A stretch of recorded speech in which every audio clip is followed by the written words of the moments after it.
parole. Vous nous parlez ce soir dans votre chronique tout d'abord de Chypre, puisque c'est non, le Parlement chypriote a refusé de taxer les dépôts bancaires pour renflouer les banques et les finances publiques. Voilà, les députés ont en fait refusé d'endosser une mesure qui était très impopulaire. On a vu les Chypriotes se ruer sur les distributeurs automatiques, manifester devant le Parlement.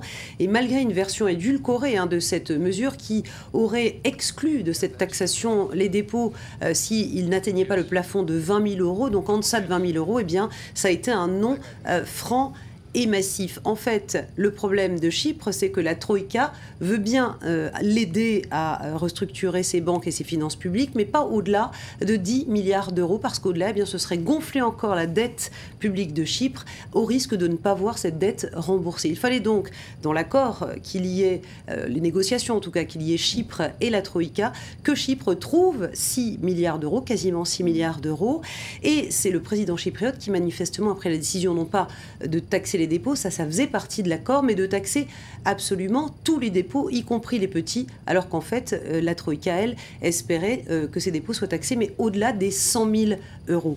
Et c'est donc la situation dans laquelle nous sommes, une situation bloquée. Ce soir, en fait, Chypre espère sans doute renégocier cet accord avec la Troïka, mais on a vu toute la journée les déclarations de la part de l'Europe et du FMI disant non, le plafond de 10 milliards d'euros ne sera pas dépassé. Et puis l'autre solution pour Chypre, eh bien, c'est de trouver ces 6 milliards autrement qu'en ponctionnant les dépôts bancaires. Alors, est-ce que ce sera en faisant appel aux investisseurs russes? On a vu qu'ils sont très présents à Chypre. Est-ce que ce sera en levant d'autres impôts, en restructurant ces banques, en émettant des obligations souveraines? Eh bien, dans les prochains jours, on en saura plus. En tous les cas, ce soir, la situation semble bloquée. On a l'impression que le drame grec se rejoue à Chypre. Est-ce que l'île peut quitter la zone euro?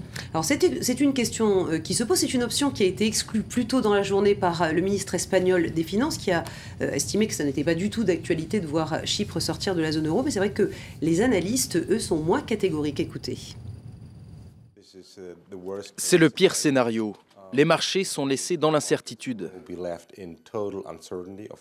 Je pense que ce n'est pas le dernier mot du gouvernement chypriote dans les négociations du plan de sauvetage.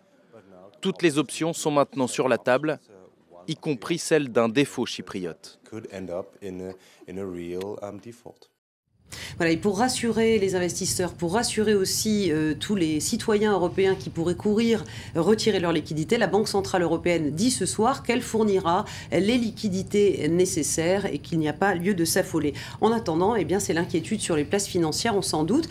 Paris, ce soir, a reculé de 1,30%. Londres a lâché 0,26%. Francfort a terminé sur une baisse de 0,79%. L'euro est passé sous la barre des 1,29$. Et si on regarde aux États-Unis, le Dow Jones s'est maintenu à l'équilibre, plus 0,03%, Nasdaq en recul de 0,26%, S&P 500 moins 0,24%. Aux États-Unis, il y avait de bons chiffres sur les mises en chantier de logement, ça a un petit peu boosté les indices, mais on voit bien que quand même la zone euro a pesé. Et puis le président de la zone euro a déclaré ce soir que le plan d'aide européen pour Chypre tient toujours. Oui, effectivement, à charge quand même de trouver pour Chypre les 6 milliards d'euros dont nous parlions un petit peu plus tôt, ça ne change pas.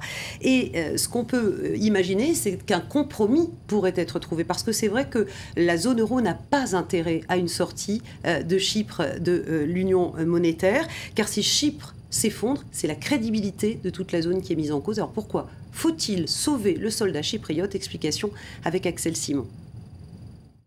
Le cas est unique selon la Banque Centrale Européenne, mais pourtant la crise bancaire chypriote a des airs de déjà-vu.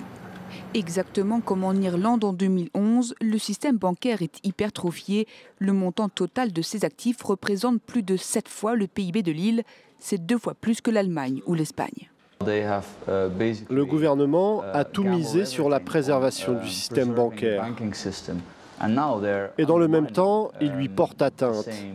En réalité, ils n'ont pas vraiment le choix, parce que sinon ils risqueraient tout simplement une faillite de l'État. Car tout défaut bancaire entraînerait par ricochet celui de l'État. Nicosie l'a dit très tôt, en cas de faillite de ses banques, Chypre ne pourrait pas faire face au paiement de la garantie de ses dépôts, une sécurité imposée par Bruxelles depuis 2010 et qui engage les États à rembourser les dépôts à hauteur de 100 000 euros minimum. Une mesure de protection des épargnants, en l'occurrence chypriotes mais aussi étrangers, des déposants qui seront ponctionnés par le gouvernement mais que le président a promis d'indemniser à moyen terme. Étant donné la taille du secteur bancaire et le risque de retrait massif d'argent, l'ensemble de la zone euro peut être déstabilisé. Et cela alimente l'inquiétude des marchés. Chypre a besoin de 17 milliards d'euros pour redresser la situation, dont plus de la moitié pour recapitaliser ses banques. Une bouée de sauvetage qui sera aussi plus que nécessaire pour éponger leurs dettes liées à la restructuration de la dette grecque. Et à Chypre, les banques resteront fermées jusqu'à jeudi pour éviter que la population n'aille retirer massivement son argent. Et signe que la situation est grave, la Grande-Bretagne a volé au secours de ses militaires. Aujourd'hui, c'est vraiment le cas de le dire, puisque Londres a envoyé par avion 1 million d'euros de cash pour que les familles des militaires, et évidemment les militaires eux-mêmes, disposent de liquidités au cas où ces banques resteraient fermées plus longtemps. L'autre actualité importante économique aujourd'hui, c'est la démission de Jérôme Cahuzac. Avec cette question en toile de fond, le ministre français du budget avait-il, oui ou non, un compte en Suisse? Et c'est désormais la justice française qui devra répondre à cette question, puisqu'elle a ouvert aujourd'hui une information judiciaire. Du coup, Jérôme Cahuzac a démissionné. Il a estimé que c'était nécessaire pour le bon fonctionnement du gouvernement. Il clame son innocence. Il nie depuis le départ avoir jamais eu de compte en Suisse. Ce qu'on peut dire ce soir, en tout cas, c'est que c'est Bernard Cazeneuve, son successeur. Le ministre du budget français, désormais, s'appelle Bernard Cazeneuve, qui est bien connu puisque c'est l'ancien ministre délégué aux Affaires européennes. Merci beaucoup, Myriam, pour votre chronique ce soir. Vous restez avec nous dans Paris Direct. Dans un instant, ce sera un œil sur les médias avec Karim Yaoui.